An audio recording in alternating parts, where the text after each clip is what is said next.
आं कामरुप दैमारि आरो camera person Dinesh Basumatary दुलाराय बाथौ गौथुमनि गायसन सानजों लोगोसे 32 खुंगा दुलाराय बाथौ गौथुमनि सावरायमेल दिनै सेथि साननि हाबाफारियाव आर'जनि फुंबिलि आर'ज सोलिबाय थादों। बे फुंबिलि आर'जआवनो जोंनि हाबाफारियाव फैनो हादों सासे पुलिस बिफानारि साख्रि मावग्रा बिथाङा जोंनि दुलाराय बाथौ धोरोम लाइमोन आफादनि सानसे समाव बिबानजों जाना फैदोंमोन। बे समाव बिथाङा जों दं बिथांखौ बरायना लाग्रोबाय सार। खुलुमबाय। दिनै जोंनि बे गुवाहाटीयाव थानाय गोथार बाथौ थानसालियाव 1992 मायथाइ 16 मेआव जोंनि बे गोथार बाथौ जिथु गायसनदोंमोन आरो फोसाबनाय फेहेरनाय जे हाबाफारिखौ लानानै दिनै साननैनि हाबाफारि दिनै गिबि सान। दा बे गिबि सानाव आं दिनै दुलाराय बाथौ गौथुमनि नैबे गोथार थानसालियाव मिर गौथुमनि गोथार थानसालियाव फैनानै गावखौनो जोबोद गोजोननाय मोन्दों। जों दुलाराय बाथौ गौथुमनि नेहाथारि बिथांखौ लोगो मोन्दों आरो जोंनि गौथुमनि बिबानगिरि बिथांमोनखौ लोगो मोन्दों आरो आर'ज हान्जायाव आं बाहागो लानो मोन्दों। मोननानै गावखौनो जोबोद गोजोननाय मोन्दों। जिहेथु आंनि साख्रिया बर्तमान गुवाहाटीयाव।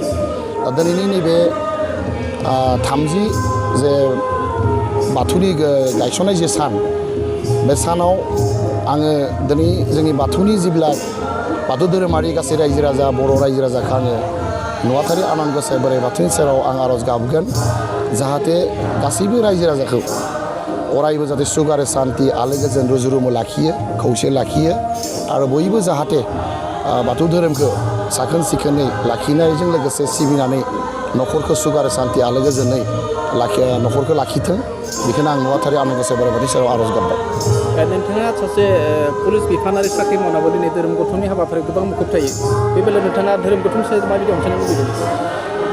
नंगौ, आङो पुलिसाव जथेस्थ' बेस्थ' थायो। पुलिसखौ नोंथांमोना बयबो मिथियो जोंनिया डिउटिया 24 घन्टा।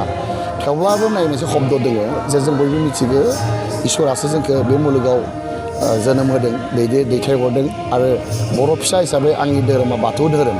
गतिके जिहेथु धोरोमखौ लानानै गावबा गावनि न'खरखौ सुख आरो शान्ति लाखिनांगोन। अरायबो आगोमा जिउ मोनसेखौ दैदेननो गोनांब्ला जोंनो धोरोम नांगोन। धोरोमनि अनगायै गावखौनो बे हद बा निस्था भाबै लाखिनाया सम्भब नङा। गतिके बेनिखायनो आं भाबियो मा धोरोमजों साख्रिजों लोगोसे जोङो धोरोमखौ लांफानांगोन आरो धोरोमखौ निस्सय लांफाबासो जों मा खालामनो हागोन, न'खरखौ जों सुख आरो शान्ति लाखिनो हागोन।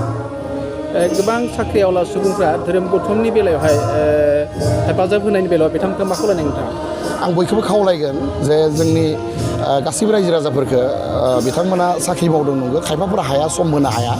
आं बिथांमोनखौ सम दिहुननानै जाहाथे धोरोमनि बेलायाव बिथांमोनाबो हेफाजाब आरो मदद होयो। जोंहा फोरबो दोङो, उत्सब दोङो। बे फोरबोफोराव जाहाथे फैनानै बिथांमोना हेफाजाब आरो मदद होनानै जाहाथे धोरोमारिफोरखौ जाहाथे उत्साह आरो उद्दिपनानै जगायनो हायो। बेखौ आं गुरै खावलायहरबाय।